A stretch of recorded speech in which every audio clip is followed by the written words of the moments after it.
Have you ever felt like at any given moment, someone in your office is going to realize that you are a total and complete fraud and that really you have no credentials whatsoever that allows you to be here and doing the work you're doing? If you have, congratulations, you're probably doing something courageous and brave, because that, my friends, is the imposter syndrome.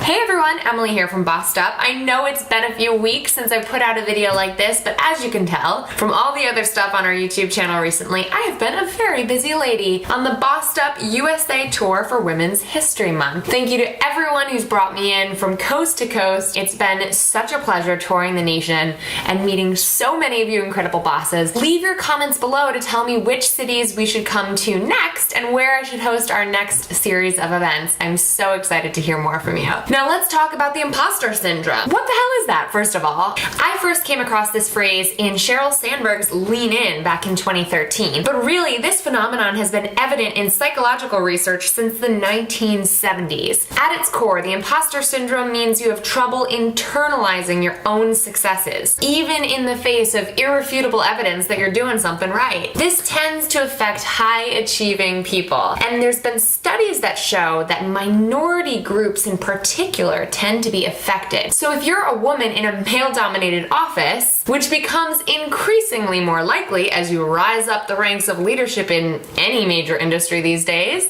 you become more susceptible to this imposter syndrome. This happened to me at a young age in my first big political job when I stepped up into this leadership role as the youngest state director in the country, helping President Barack Obama pass big policy initiatives like health reform. I don't know if it was because I was young or this was my first job or I was a high achiever operating in an isolating environment. I felt like I had to work so hard just to prove myself worthy of the job I had already been given. That underlying anxiety led to total workplace burnout, and you can hear more about that in my personal story here. The imposter syndrome can basically create these mean voices in your own head saying, well, who am I to go for that promotion? Hewlett-Packard conducted an internal study in which they found that the vast majority of their female middle managers were only putting themselves up for promotion when they met 100% of the criteria stated on the promotion description.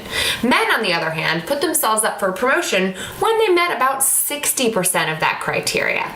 If we don't consider ourselves worthy or qualified of promotion, of leadership, of whatever it is that you want in your life, then we've cut ourselves off before we even have a chance. And don't get me wrong, it's not all on us. The imposter syndrome is one facet of this, but really, we women have been socialized our entire lives not to brag, to be quiet, to be nice, to be coy. Because of all of that socialization, we've trained ourselves to not be too proud or too confident, which is a sad state of affairs that leaves us exhibiting what I call hot mess chic. Sometimes we think it's kind of cool to be a total hot mess. Something I wrote about in the Huffington Post when Bossed Up first started that absolutely infuriates me, and quite frankly I find myself doing on occasion still. So how do we overcome a society that wants us to dim our own lights and a workplace that requires us to toot our own horns or risk being sidelined altogether? Here are 3 ways to start telling that imposter syndrome to hit the road. First, when you're feeling like a fraud,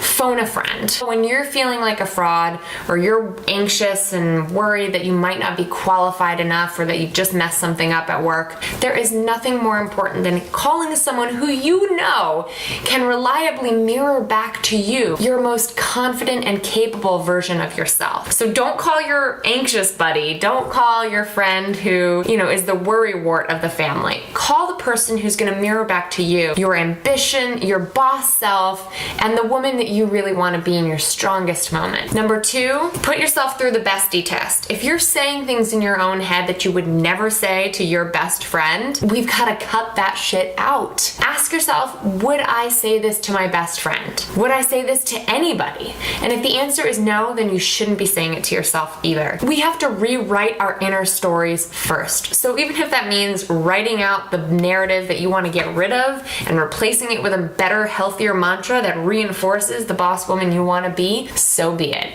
Whatever works. For some of us, like me, I've always been a journaler. I like to write it out in order to think it out. If you're a talk it out, think it out person, then you've already phoned a friend, so you're in good shape. And number 3 is ask the question that Mindy Kaling popularized in her great new read, why not me?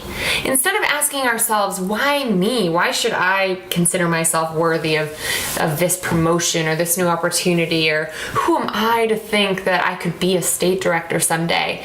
Instead, ask yourself, why not me? Why am I not capable? And yeah, I know that sounds braggy and it sounds boastful. And yeah, bragging about yourself as a woman in this world isn't easy. And in fact, some people might not like you very much. There's no guarantee in life that pursuing your dreams means making everyone around you happy all the time. If you want more advice on how to brag the good brag, well, you're in luck, because next month on Tuesday, April 12th, it's Equal Pay Day, the symbolic holiday that represents how many extra days women in the United States have to work to catch up to our male counterparts in earnings. That's right, we're talking about the wage gap. In honor of Equal Pay Day, I'm hosting a totally free, online-only event that you are not gonna wanna miss. It's called Boss Better Have My Money, and we're busting out the Chardonnay for Equal Pay Day. That's right, you, me, wine, going through a 2-hour intensive seminar on exactly how to kick ass in your next negotiation. We're gonna keep it fresh, we're gonna keep it funky, it's super interactive, and we will toast together across the country with hundreds of women tuning in live to a presentation I never give elsewhere. Right now, there's no other way to get it. So if earning more dollar bills is something that's on your to-do list, do not delay. Register right now to make sure you're on the list and to make sure you get the interactive handouts that we've put together exclusively for our Boss Better Have My Money negotiation workshop. If you want to host a Chardonnay for Equal Pay Day party, invite a bunch of gal pals over for wine and put me on the big screen, baby, because we got a lot to talk about. In the meantime, share this video with the women in your world you know could use it, so we can shed light on the imposter syndrome and lift as we climb. And don't forget to subscribe now so we can keep this conversation going.